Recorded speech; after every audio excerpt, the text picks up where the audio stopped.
for coming. So, my name is Maria. I am the Volunteer Education Board member for AIG Boston, which is running this event. And I'd like to welcome you to our first ever design panel discussion with three very talented designers right here, which I'll introduce you to in a moment. I'd like to thank Greta and Mara and Boston Arts Academy for hosting this event. And thank you, Erin Evans, for creating our stunning graphic.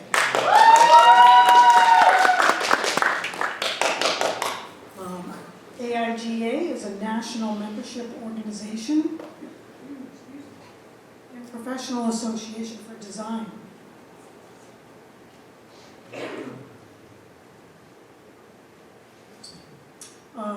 AIGA Boston is one of about 75 chapters across the country. Our chapter is run exclusively by volunteers, and our mission is to advance design as a professional craft, strategic advantage, and vital to our culture. Some of the events we have coming up is called Design Fridays. We have one coming up this Friday with Dr. Aisha Densmore-Bay, who's an architect, a designer, an author, a writer, extraordinaire. I highly recommend you tuning into the discussion on Fridays, which are web-style webinars sponsored by Boston AIGA, and it was launched with the goal of elevating and celebrating design in our community by local people. Bring your questions, your curiosity, and lunch for a quick dose of design inspiration. Another event we have coming up is called What's New in Print Embellishment. It is being planned at the Museum of Printing in Haverhill. It is free. The admission to the workshop in the museum is free. There'll be refreshments on April 22nd and 23rd. It's about marketing strategies for maximum impact and profit. And HPG Print will present innovative tools to incorporate embellishments and digital prints. We also have portfolio reviews coming up for all design students, whether you're undergraduate or graduate. If you're a working professional also with 5 years of experience or less, you can have your portfolio reviewed, have people look at your resume and give you feedback. We'll also share on our YouTube channel a recording of this event so that all DVC teachers, students, and parents can watch this at a later time, probably sometime next week. We also have other things listed on our YouTube channel, and also we're on Instagram. So I'd like to start off by introducing Manny Ikomi. I think I said that right. Ikomi, senior product designer with a background in design consulting, public sector, and financial services, previously working with Cardinal Financial and IBM iX. He's a cross-functional creative, specializing in web design experiences that thrives at the intersection of design, technology, and people. Currently, Manny teaches interactive design at Bunker Hill Community College. Chandlyr Jackson is a UX design lead at Nova, a distinguished digital and physical design consultancy based on the East Coast. Chandlyr and her team make tactile, intricate challenges across diverse industries, with a primary focus on women's health, wellness, and life sciences. She has also founded her own business, Freckled Fuchsia, a home and lifestyle brand, where she led its creative direction, marketed products direct to consumer, and fostered over 100 wholesale relationships in independent shops around the US and Canada. Jack Ross is a graphic designer who has received a BFA in communication design from the Massachusetts College of Art in Design, class of 2022.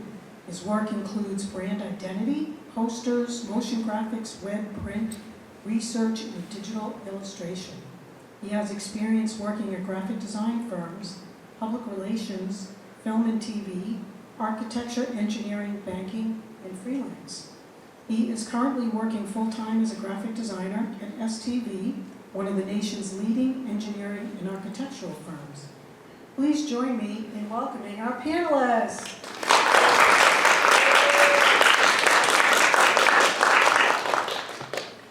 So thank you for all being here, especially our panelists and all of you students and teachers. So I've prepared a list of questions for you to answer, and hopefully we can get a better understanding of what it's like to be a designer in today's ever-changing technology and aesthetics of what design is. So, for all of you, can you state your name, your job title, how long you've worked there, and what a typical day doing your job is like? I guess I'll go first. Yeah, cool. Yeah, so hi everyone, Manny Ikomi again.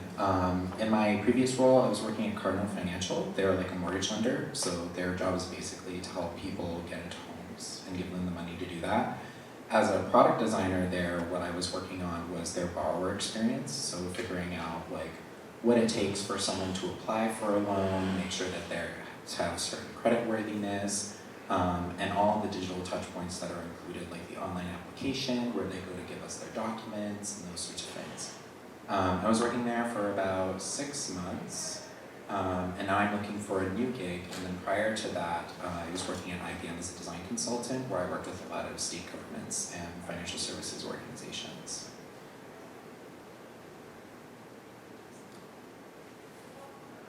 All right. Hi everyone, my name is Chandlyr. I work at a design agency based in Providence, Rhode Island, and I'm actually based in Portland, Maine, so I'm back and forth a lot. But we are a team of industrial designers, UX designers, researchers, and engineers, and I lead up the user experience design team at the agency. And I've been there for about 3 years. Previous to that, as Maria had mentioned, I was running my own business for about 3 years as well, so I took a little bit of a break from what I do currently to pursue my own passion and interest in running a business. But then before that, I was actually at the same company I'm at now. So I took a little bit of a sideways turn, but then I came back. So I think in total, I've been there about 6 years. But like she was saying, I work in life sciences, women's health, and we do a lot of custom digital experiences. So dashboards, embedded devices, mobile apps, just a variety of digital touch points and connected experiences. All right, hello everybody. My name is Jack Ross, and as you know in my introduction, I am currently working as a graphic designer at STV. And so basically with, which is an engineering and architecture firm, so basically what I do is create proposals. So basically the way it works is we work mostly with public clients. So for example, if a school district wants a new school to be built, they'll set out what's called an RFP, a request for proposals, basically saying, hey, we want a firm that can do this type of engineering, this type of architecture for a new school, we need this, this, and this, and we need people with this type of experience who can do this. So basically I'm responsible for creating the graphics for those proposals. So basically that'll involve things like creating infographics, creating the front cover for those proposals, and basically anything, little requests here and there I am responsible for creating for the proposals. And I work with other marketing people and other project managers to create those proposals that then goes set off to our clients in the hope that we will be awarded the work that they are looking for. Then before that I was involved at a bank, which as you can imagine is a much different industry where I was doing much different work. There I was doing more things, more like social media advertising, digital, print. I did a lot of flyers, posters, stuff like that. And then actually before I worked at a bank, I also worked at a different architecture and engineering firm before that. So kind of jumping around from industry to industry, and I think that's basically just from the stories we saw earlier, that would be relatively common as a graphic designer. You'll find yourself kind of jumping around in a way that's kind of unpredictable. So basically that's my path, and that's where I am right now. Thank you very much. So thanks for explaining, what you're doing at your job. So related to your job, what would you think of as the most challenging part of it, or the biggest issues as you've seen?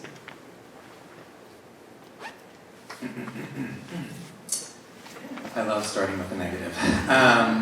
So, I mean, I think one of the biggest challenges is not actually doing the design work, but I think advocating for the value of design work within the organizations that you might be working within.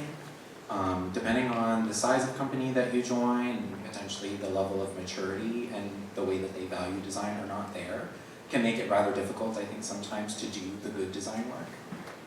So I think in my experience, that's been what's the most challenging. And also I think kind of like understanding the larger business that you're working within, the incentives that they have to make money, and ultimately like how you get paid, right? So understanding what you're doing and how that contributes to the business's success so that you can continue doing design work. In some companies, that's much easier to understand than others as well. So it creates challenges for how you advocate for design. Because sometimes you might have a really cool design idea, something that's really great, but if it doesn't align with the business priorities, they may not decide to go with it, even though it's a really good idea. And so you want to make sure that you're always kind of aligned with those things, and sometimes that's a challenge. So, if I could just ask, so do you think that's partly a communication issue? Like, when I say communication, I mean like from person to person, or like from management down? Like, problem starts out. ¿Por qué no los dos? I would say both, right? Why not both? So I think from a person-to-person point of view, right, there's like your manager, depending on how large the organization, right, you know, multiple lines of management before you get to whoever the chief executive is. And so that can sometimes create communication challenges. And then from a top-down perspective, if you have really poor leadership in your company, sometimes they may not be giving your management the right information that they need to help you do the really good design ideas and design work as well. And so it kind of works both ways. I would say like the term that I always come across is like alignment, right? Like, are you aligned with your organization? Are you aligned with their mission, their purpose?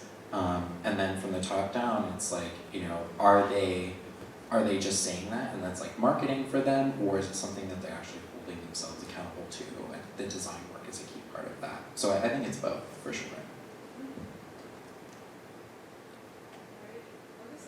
Okay. Okay, so challenges we're talking about. I want to start with, I probably would have answered this question differently 7 or 8 years ago, working just as a designer. I feel like that's very different because I lead the UX team and I'm working a lot with clients and doing some business development as well. There's definitely a lot more challenges that come with that. I think a lot of the challenges come down to communication, but I think a unique challenge of working at an agency where you are working with a lot of different types of clients in different industries and different sized clients. You might be working with a startup who has a budget of like $5,000, which is not a lot of money, and then you're working with a bigger company that has a bigger budget where that's not really the issue. But I don't even know where to start, but I think the biggest one that it comes down to is the corners you sometimes need to cut, for lack of a better word, when there is limited resources, but that does kind of flex another kind of like creative side where it's like, okay, like let's make this work like with what you have, for the time frame. So I think it's a mix of, deadlines, time frame, budget available, and I think to Manny's point as well, you don't want to get too attached to any sort of idea or concept because you're never designing for yourself. You're always designing for someone else or for a business objective.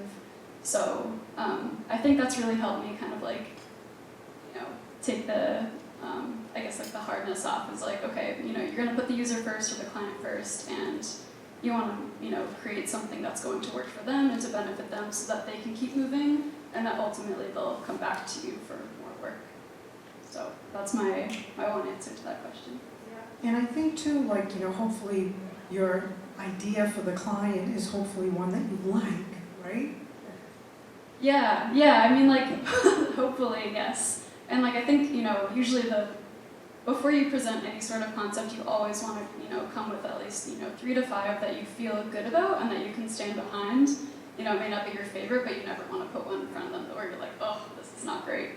So you definitely want to always have a sense of pride, to the best of your ability and what you can put forward. Great, and I think I very much agree with what was said earlier, and the way to go off of that, I would say, in terms of the biggest challenges that I faced as a graphic designer in my experience is, and I feel like if any of you have had either an internship or had to work with clients before, you'll understand this, is having to communicate with people who don't know graphic design or who don't know the graphic design process can be a huge challenge. And I think, and I'll give you an example of this. So my previous job working at a bank, as of course, you guys know there are like different bank branches, different bank offices you can go to do your banking. And my bank was opening up a new office. So we wanted to create a social media ad, basically a little digital ad to say like, hey, we're opening up this new office, like here it is, here's our service we offer. So basically a new ad for the office, and we're like, okay, great. And then we were working with the team at this new office, and we were like, hey, we're gonna make this new ad for you, what do you want included? And then we started the usual design, being like, okay, here's some few designs for this that we could do, here's some different information you included, and then we go from there. And then basically this new team at this office was being very indecisive with what they wanted, and I feel like oftentimes, I think you'll hear this a lot, oftentimes clients will think they know what they want, but they actually don't know what they want. And that could be a huge challenge sometimes. So basically they're like, okay, well, like let's include the phone number for our office in our ads. Like, oh, okay, like never mind, I don't want to include a phone office. Actually I don't want to include a phone number. So it's like a lot of back and forth, and there's like right before the deadline, we're like making changes brought up to it, and then finally they were like, oh, okay, like like this guy's on, let's go with this design. We're like, okay. So then the design went live, it went up on the internet for people to see. And then the next day, the day after, they were like, well, actually, can we see some more designs for the ad? And then that was like, and then my marketing manager had to step in and say like, no, you can't, like, the ad's already up, it's already live, you can't change it after the ad is already been up. So I feel like that's one example of what I've experienced in the past, but there's been a lot of other examples of like changes right up until the deadline, people not knowing what they want, especially different people in the project, kind of like a tug of war at each other for what they want included and stuff like that. So I would say having to communicate with those types of people and having to work in a way that meets the deadline while also delivering a quality product is a constant challenge. The iron triangle, I've heard of it called. It's like the timeline, cost, and like quality, right? It's always like a tug of war between those three things. Yeah, pick two. Yeah, definitely, I feel that a lot. That's excellent, thank you, the triangle.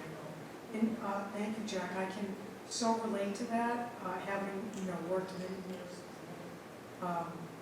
I could elaborate, I have stories of my own based on what you're talking about, but it's not about me. I want to ask our people in the audience, do you have questions yet for them about working? Come down and bring you the mic. Excited? People have questions besides me.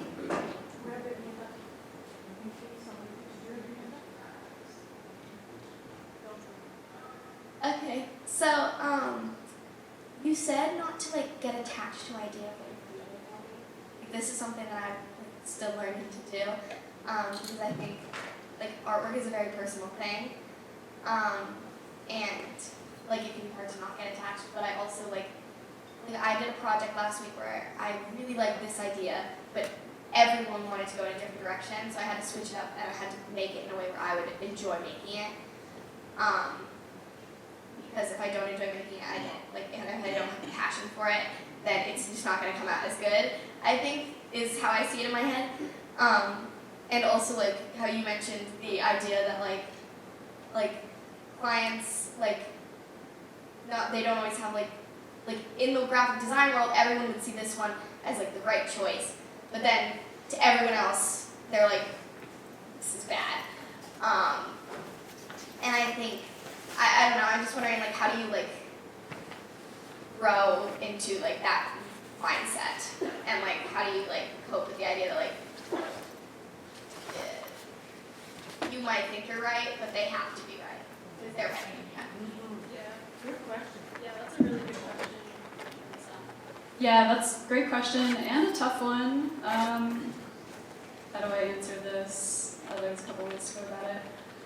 I think there are times where a client will ask for something or they think they might want something, and there are technical reasons why it's not a good option or why I might disagree and fight back. Like there are times where I'll be like, no, like I really do recommend like XYZ because of these reasons.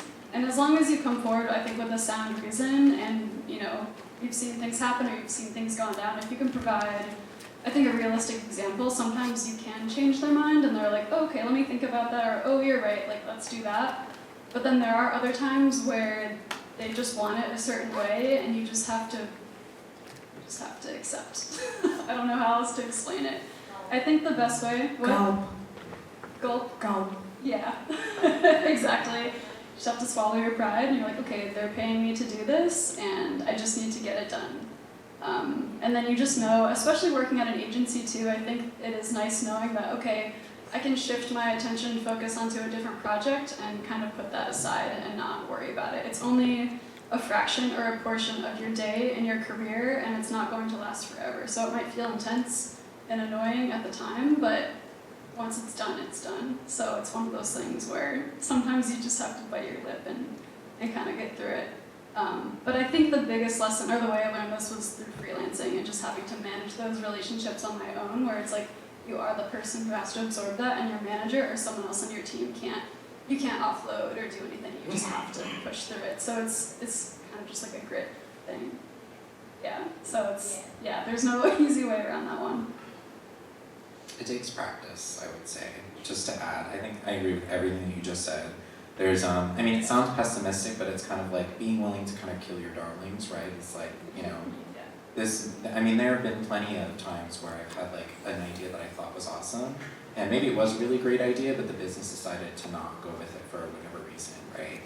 I think the one thing is like just making sure that you're detaching like your sense of worth from your art, because I know in design education, we can kind of teach design as being something that's more about your personal expression.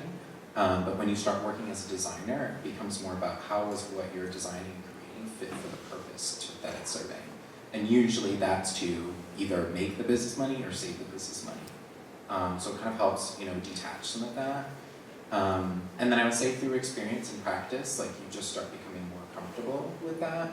But I would also say in situations where you feel really strongly for an idea, definitely feel like you're empowered to advocate for that. But make sure that you come to it with like evidence and really strong reasoning, like she was saying, so that when you are advocating for an idea, it's not just because I feel this way or, you know, that you're coming to it with an emotional argument always.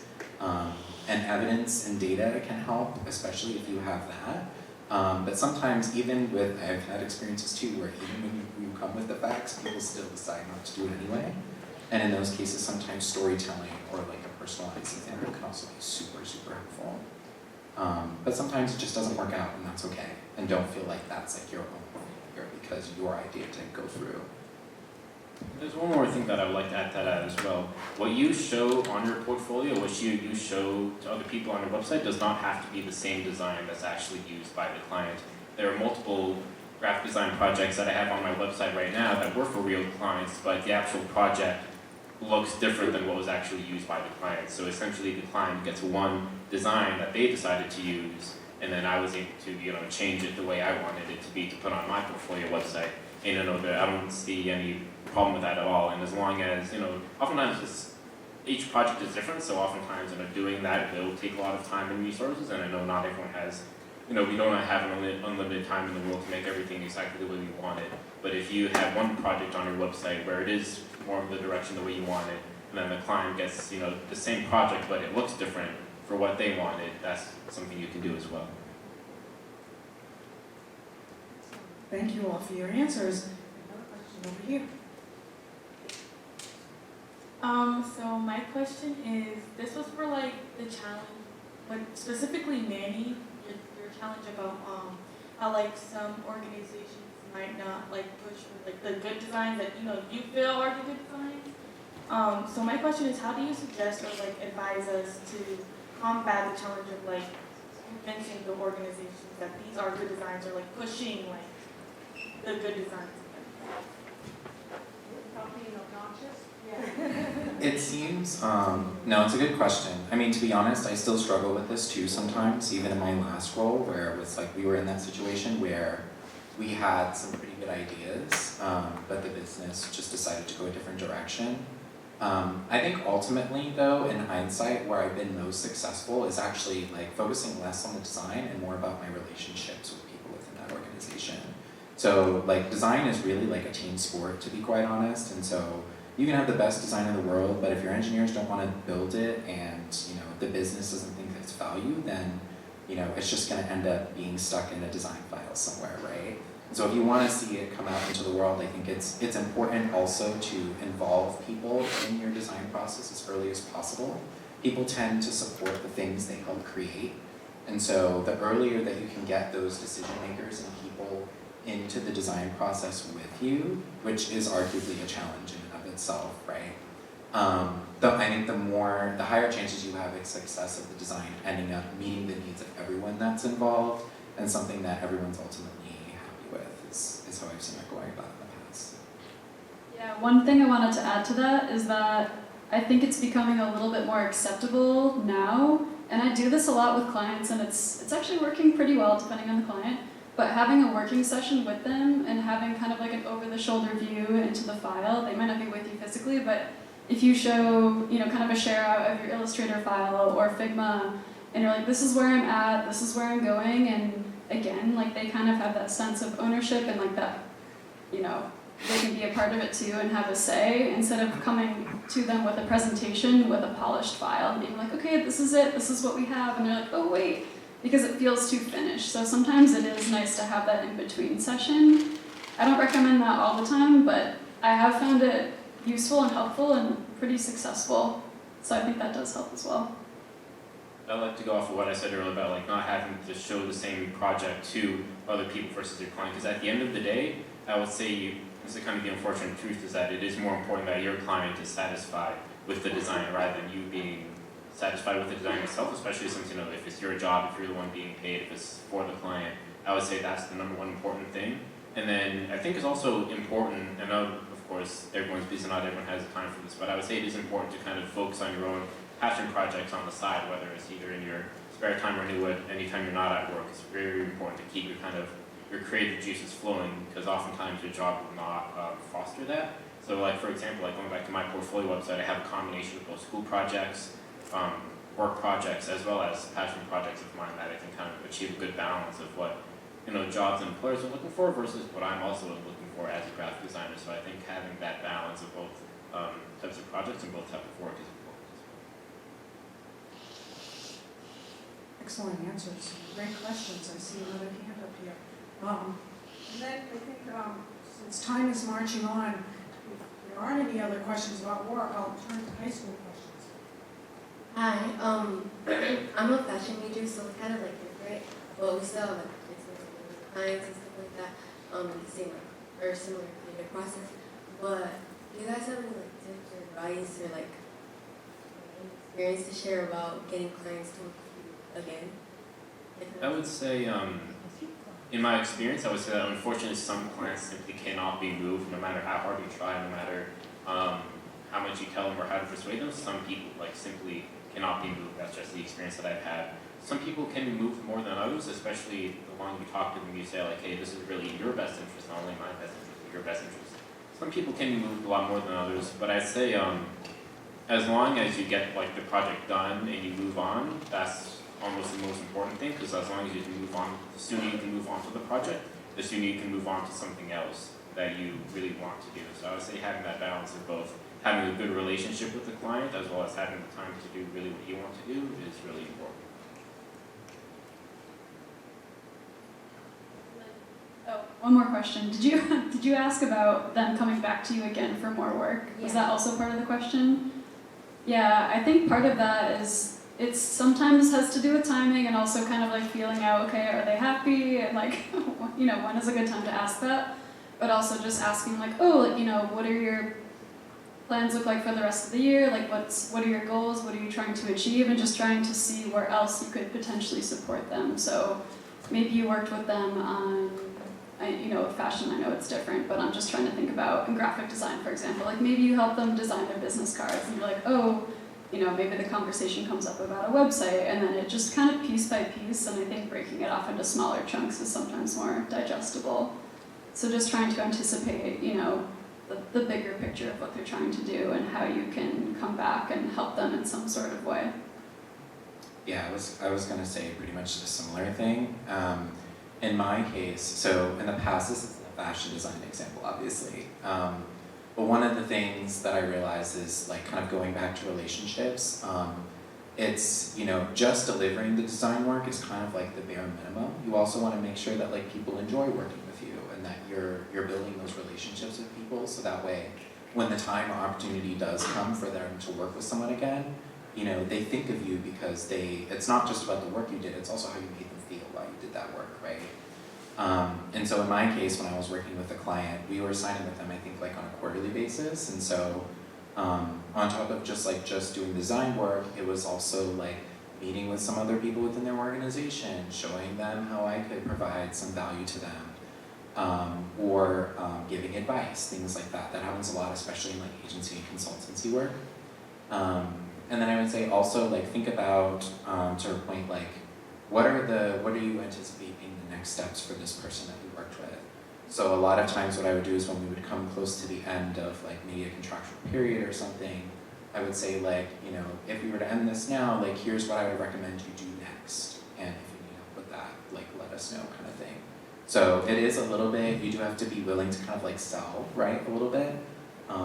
But I think also if you're thinking about it more of like a partnership or relationship, it's much better than just like, hey, can you work for this thing because I want to make it.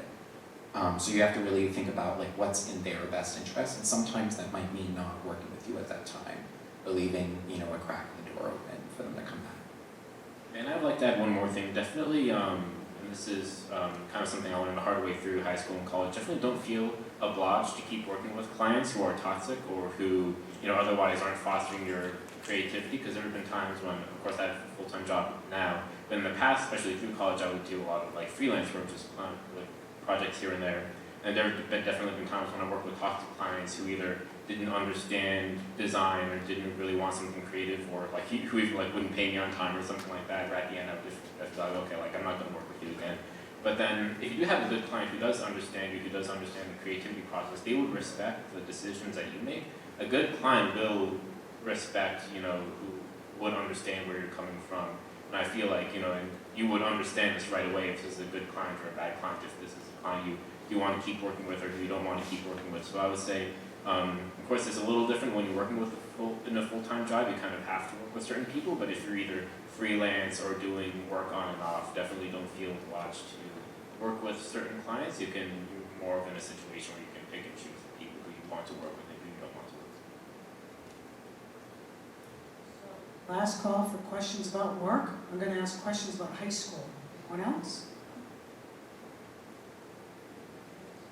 So, for everyone here, when you were in high school, what did you know about design? What were your creative interests? And what did you make a lot of? So when I was in I actually went to a vocational high school, and there I studied graphic communications and printing. So I did a lot of graphic design and print work for like the first half of my career. And I came to that first half of my career through the vocational high school that I went to. When I was younger, I always kind of knew that like I wanted to do creative work, and I was very curious about that stuff. But I was also not very good at drawing and do some of the more fine art things. And so through like some of the programs that they had at my high school, I had discovered graphic communications, and I was really intrigued by the idea of like being able to draw something on the computer and then print it into like, we would make these stationary things where I could make my own logo and actually print it on a press and make it become like a business card and see the whole end-to-end process. And that was super cool to me, like bringing something that was just an idea in my head into like the real world. So that's kind of like where it started. The kinds of design that I do now is way different than what I expected design ended up being. As a profession and as an industry, it's definitely evolved with technology. And so although like a lot of the skills are transferable, a lot of the design that I do nowadays does not become physical, it becomes software that people use on a daily basis. But a lot of what I was making during that time was like branding and visual design projects and stationery, and just bringing that to life through like some of the work that I was doing at the time as well. So. Yeah, in high school, I did a variety of different things. I went to public school, so, I took whatever art classes I could at the time. So, mixed media, illustration, some ceramics. But honestly, like, ever since I was super young, I just loved to draw. Like, that was something I'd always done. So I really thought that I was going to go to school for illustration and get into that, but I ended up going to school for industrial design, so it took a different path. But I think whatever art class I could get my hands on, I just took it just to see what I liked. But I think where I've kind of stuck around is, mixed media or 2D visual design.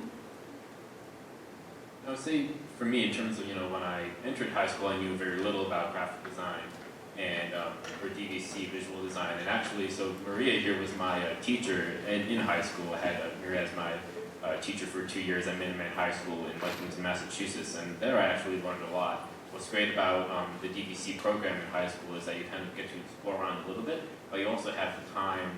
Well, I'm only experiencing from my experience at Minuteman. You can either explore around or you can focus on certain things here and there if you want. Maria would always allocate some time where you can kind of explore around, do your own thing, but also focus on different things if you wanted to. For example, at Minuteman, I remember doing graphic design, I remember doing photography and video work, and even a little bit of animation and stuff like that. So it's great, you can really explore around. That allows you to kind of figure out who you want to be as a designer. I know when I entered high school, I knew I wanted to do DVC, I knew I wanted to do something design related, but I didn't know if I specifically either wanted to do graphic design or UI, UX, or video or photography or anything like that. So it was at that time that I was really able to explore what I wanted to do and really focus in on what I was most interested in as well. So I would say that's definitely a unique experience that you get in a program like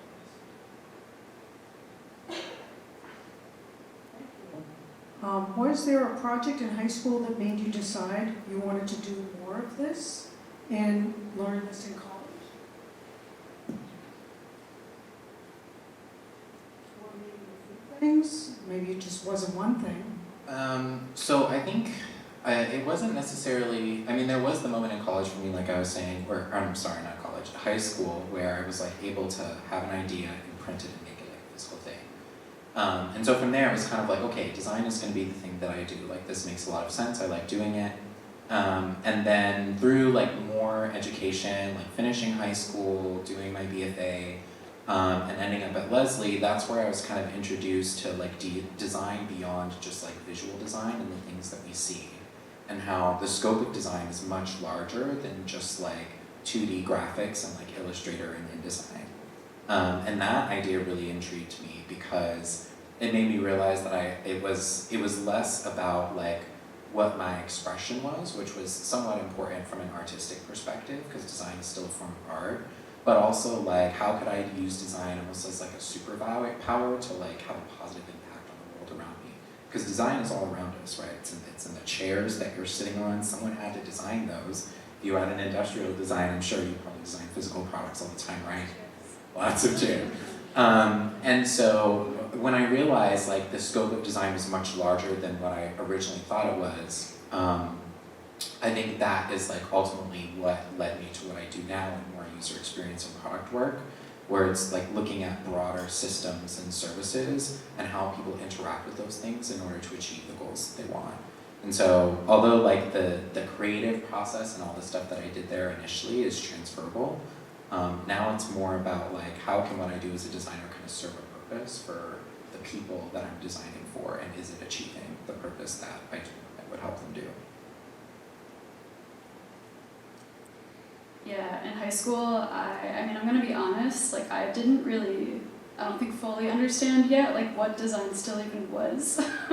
My parents, like they were very supportive of, my creative hobbies, but they were like, you're not going to art school, which is like another classic thing that I could get into. But I think what did it for me is that I ended up going to Wentworth actually in Boston for industrial design, but before I committed to that, I actually was going to go for mechanical engineering, which I'm like, okay, like close enough, sure. But I went on a tour there, and the program director, I just happened to run into her, that ran industrial design. and then there was someone else on the tour who was like, oh, like, what do you like to do? And I'm like, oh, like art, math, you know, that kind of thing. And they were like, do you know what industrial design is? And I was like, I have no idea what that is. And then they showed me the studios, and I got to see what the students were doing there, and it was so hands-on, and they were drawing, and I was like, whoa, this is so cool. I'm like, I don't want to do mechanical engineering, that's a horrible mistake. So I switched my major kind of late on, I mean, before I got there, but I'm glad that I did, and I'm glad that I saw that. I don't think I still knew what I was getting into, but I knew that that's how I wanted to spend my time in college and learn from there. So I feel like I was a little bit later in terms of discovering how I wanted to use design as a career, and I feel like that didn't even come until like my junior year of college, but I think that was like my first like real introduction, and my eyes opened from there. Right, I would say in terms of a project in high school that made me want to do graphic design, I would say it's hard for me. I'd say there's no project in particular, just so it was so long ago for me, it was hard for me to remember any specific project. But in terms of figuring out that I wanted to do graphic design, I feel like what attracted me to graphic design was the way that it connects ideas to visuals. You know, you kind of have to represent both in a way, because you know, fine arts is very different than a painting. You know, of course, every form of art connects visuals to design, but graphic design is very concrete in that way. You know, think like this water label, for example. Someone had to design that, and it has to both. You can make something that visually looks good, but if it doesn't represent the ideas, then it misses the mark in terms of graphic design. So I feel like making that connection between ideas and visuals is what really drew me into graphic design itself. But I would say in terms of, and that's especially what attracted me to in terms of brand design and brand identity, being able to create the logo, but not only the logo, but all the supporting assets as well, is what I enjoy doing, because of all the ideas that you get to explore, not only ideas in terms of visuals, but ideas in terms of what the brand represents as well, is what I found that I enjoyed the most about graphic design. But I'd say it really wasn't until college that I really finalized being able to do brand identity as my favorite form of graphic design, because in college I was still kind of exploring around, and I'm sure you guys would do this too, but in college I was still exploring, like, hey, maybe I want to do UI UX, maybe I want to do graphic design, more brand identity. It was really able to explore, and of course each different area of design, you know, one is not better than the other, each one has its own ups and downs, and it's really up to you to figure out what you want to do. But in terms of that connection of making everything all work harmoniously is what I like about graphic design and brand identity the most. Excellent answers, thank you. Any questions from our audience?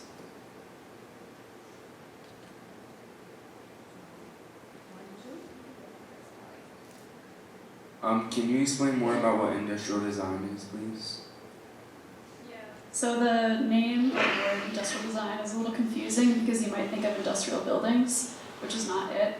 But it's more like 3D product design. So kind of like Manny was saying, like a chair or shoes or anything that you can think that you'd be holding, like this microphone or even this water bottle. Like any sort of physical thing is what that is. And typically you're using some sort of like 3D modeling program like CAD to create you know, those products that'll be made for mass production, essentially. So it's designed for mass production. And there's a lot of different ways that you could take that. You might become like a color material finish designer where you're more focused on aesthetics, but then you might be more on the side of how do we, you know, create this to be produced at scale. So it's pretty cool, and it's, you know, there's a lot of similarities between like UI, UX, and graphics, and they all come together, but that's, you know, that's what that is. Yeah, of course. So I have two questions. One is, like, how did you get the job that you're looking for? Because, like, I want to be a graphic designer for the national parks because those are two things that matter to me: graphic design and nature, and helping fight climate activism. And but that step between that's one of my questions. And So let's start there. okay. Let's let them answer that first. That's a good question. That is a good question. So first of all, kudos to you for like considering like what it is actually that you want to like do for your work, because I think when you're in school, like it is great to be able to explore. You should totally be doing that, but also take time to reflect on like what kind of design work do you want to do. So like me, for example, right, like I've been reflecting a lot on what I want to do in my next role, and it's probably going to be somewhere in like government, education, or healthcare, something like that, but maybe not other industries like social media or, you know. So that's like, I think honestly, that's like half the battle of like, you know, when you talk about getting a job or finding work, like half of it is figuring out like, what kind of work you want to do. So that's like awesome. As far as like connecting the dots, I think once you have that established, I would say like go and look for people who might be doing design at national parks. One of the interesting things about design is like every industry needs it, and design is everywhere. It's ubiquitous, it's all around us. And so I think if you can find people that are doing that kind of design work, see where they've worked before, what kind of work they're doing now is a really great place to start. And also any of the other like areas that are adjacent to things around national parks. I'm not super like, you know, in that specific vertical, but you might also look at things like amusement parks or, you know, anything that's kind of in that similar area where you have like designated space and then, you know, the people can go there. So that's what I would do is I would start looking for people who are doing that kind of work and seeing, is that work still interesting to me or not? And if it is, potentially reach out to those people and say, hey, I'm a student, would you mind looking at my work, you know, things like that.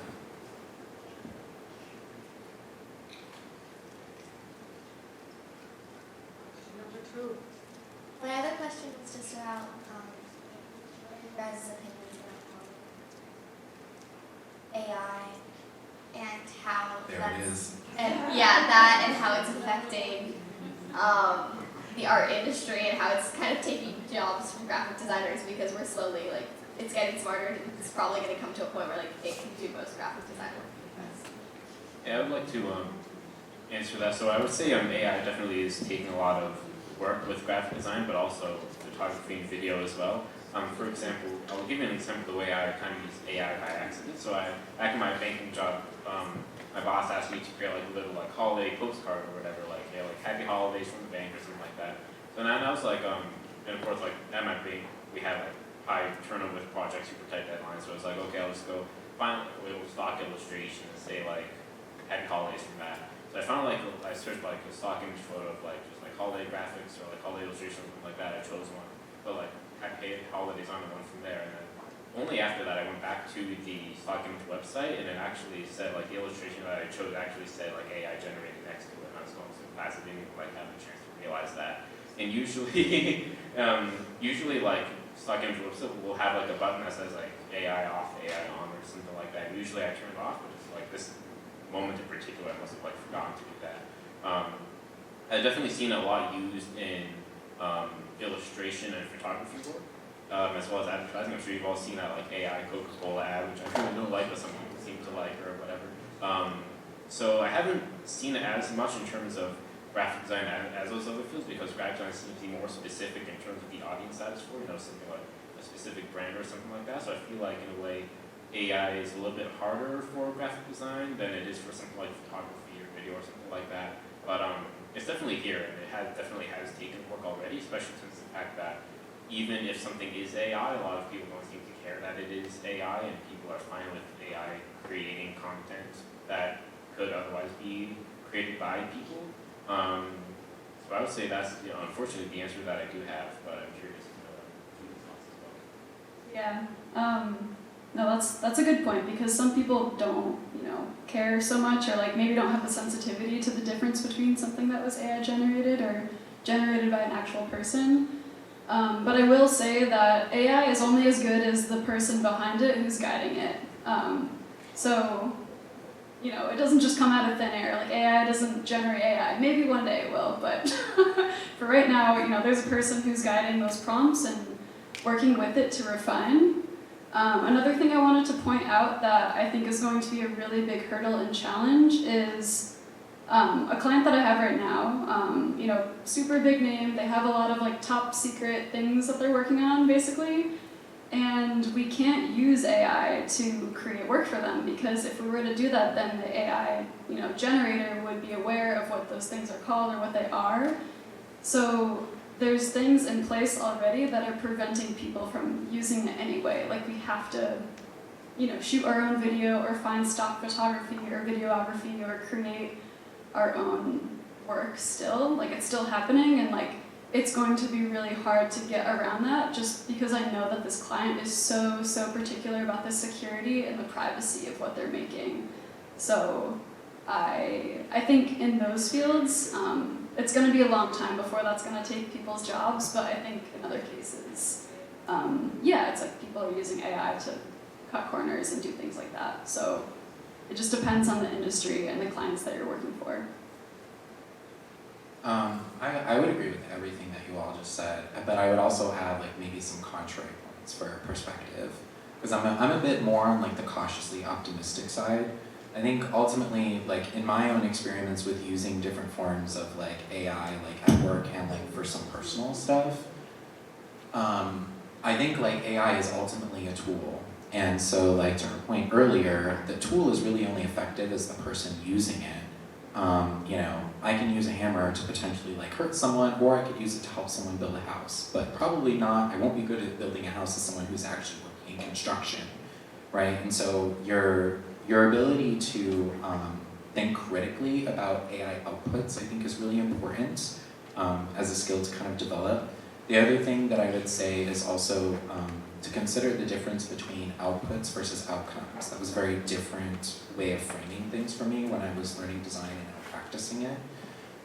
So like a more concrete example that I could say is like your clients might be asking you to design a vase, but maybe it's instead better to think about how do you design a better way for people to enjoy flowers in their home. And so that's like a very like interesting outcome or like achievement or accomplishment, and how you go about doing that, whether it's a vase or some other form of thing that you design, is really up to you. Those are tons of possibilities. And depending on how you frame the problem and the idea that you're trying to make, in some cases, generative AI might be helpful in helping you explore different ideas, different angles to things, but ultimately your ability to think critically about the outputs that it's giving you and whether or not it's going to be effective at achieving the goal that you're looking to achieve is a very human skill that you're still going to have to use. And then I think also there is the glaring part of like intellectual property and copyright and privacy and security, right? I've also worked with clients where, you know, they're trying to integrate AI and use it, and but like, for example, one of my clients works as a defense contractor and they work with the US Navy.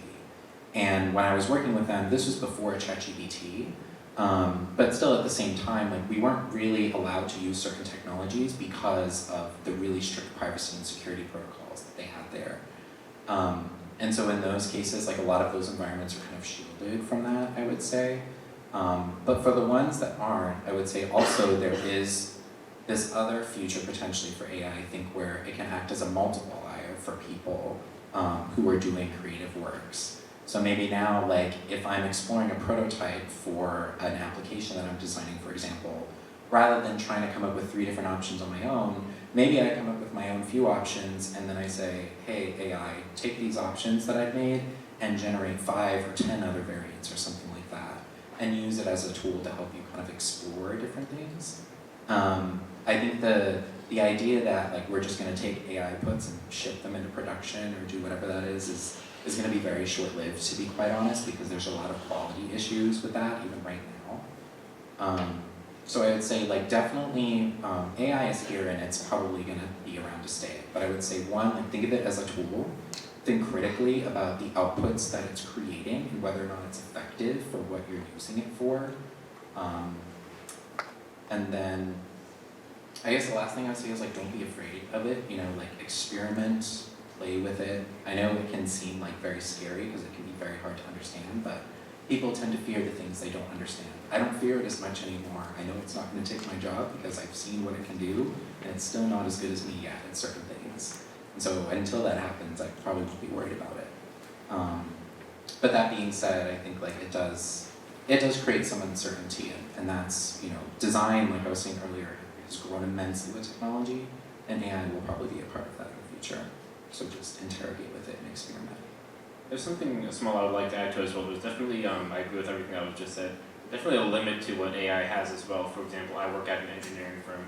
People want to see like real images of people, of things that we've actually worked on as a firm, and of course AI will be able to do that because you have to show people real photos of real things that we've worked on as an engineering firm. So AI will not really be able to do that.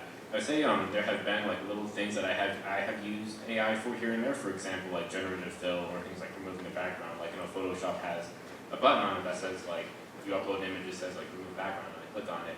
Well, oftentimes I'll be sent like an image of a person, and they'll be like, hey, can we like just remove the image, or excuse me, can you just remove the background of this person? And then I click the button on Photoshop and it removes the background. And sometimes there are like little things here and there that I have to tweak with in order to, clean it up and everything. But that's an example of times that I have used AI where I have to see it be applicable and to be a tool, but obviously I'm totally against it actually creating content for things like that. I would say one thing that also kind of threatens the jobs of graphic design that I think people don't think of as much is in terms of graphic design work being offshored and being outsourced to whether it be somewhere else or in a foreign country. So I was talking to one of my coworkers who just came on to our job, to our company, and he said like, oh, my last company that we worked at, we moved all of our graphic designers. I think like when he was working there, they moved all of their graphic designers from the United States to Poland or something like that. Like all of the graphic designers at their company are working in Poland now. I've heard that over and over again, like more and more companies, like they, instead of hiring graphic designers in the United States, they'll just hire graphic designers either, in Poland or from other foreign country where they can do it for cheaper. And that's unfortunate. That's, I think, something that I think is wrong, but it is, whether we like it or not, it is something that companies are doing now more and more, hiring graphic designers in foreign countries to do graphic design work for them. So that's something to think about as well. Well, very much for your questions. There's probably just about 5 minutes left to our presentation. So I'd like to ask all three of you to think about one takeaway that you want to leave with students, teachers, and parents. So I would say like as someone who is really like, I guess I would consider myself like a growth seeker or like a lifetime learner person, is like the learning never stops after you leave the classroom. So like even when you finish your, leaving here at BAA, right, or you go to college and you graduate college, or then you land your job, like the learning never stops. So definitely I would say take that with you as like consider learning to be something that is like exciting and fun to do, because you're gonna have to continue doing it even long after you've graduated college and high school. And there are many ways to learn outside of formal education environments as well. You don't always need to have a teacher tell you what you need to learn. I would also encourage you all to have the curiosity to go out and seek things that you want to learn about, and the best way to do that as well. Because the world is literally ever changing, like we were just talking about with AI, and the best way to understand those things and to not fear them is to learn about them. So definitely don't consider learning as something that stops once you finish school, because it never does. Yeah, I really like that response because it's so true. I mean, it really does never stop, and there's always something new to learn. Something I wanted to add to that is, I guess for parents and students, having some sort of mentor or mentors or people that you can meet up with and talk to. And it doesn't have to be formally labeled as a mentor, because sometimes that can seem like, oh, like this feels too formal. But even just, I think we were talking about before, reaching out to someone on LinkedIn that maybe you admire, or someone that you want to learn more from, and just getting coffee with them and just asking questions and listening. That's my favorite thing to do. I mean, I think that the way that we can build our careers and build ourselves and continue learning is just talking with people. And again, that leads to so many other opportunities, whether it's job or freelance or even these opportunities. I mean, I think that I met Maria at an event last year, and we had a conversation around this, and it came into fruition today, which is awesome. So I think just putting yourself out there at real events, talking to people, it's just something that we can't stop doing. So I think that's my biggest recommendation, just stay connected.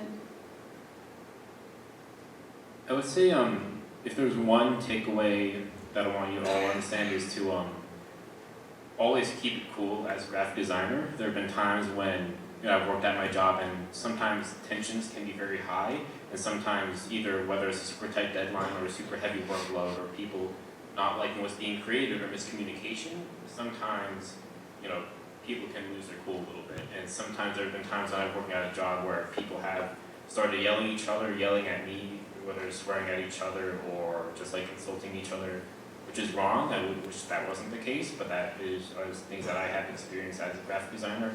So, and this goes for everybody in this room, always keep it cool as a graphic designer no matter what the environment you're in at the moment. I would say would be my one takeaway for everybody here. Yeah, you don't want to be remembered as the person who cussed someone out in a meeting one day. That's not a good look. It's also not good for future networking opportunities, future career opportunities, so I definitely agree with that. Things can get pretty heated, so definitely, you know, keep her cool. I like that, yeah, a lot. Don't burn bridges, yeah. It's a small community, so be nice. I'd like to say thank you all very much, and I'm going to put the last slide up here with contact information. I'd like to reach out to any of our panelists, that's their contact information. And I'd like to give you a big round of applause. Thank you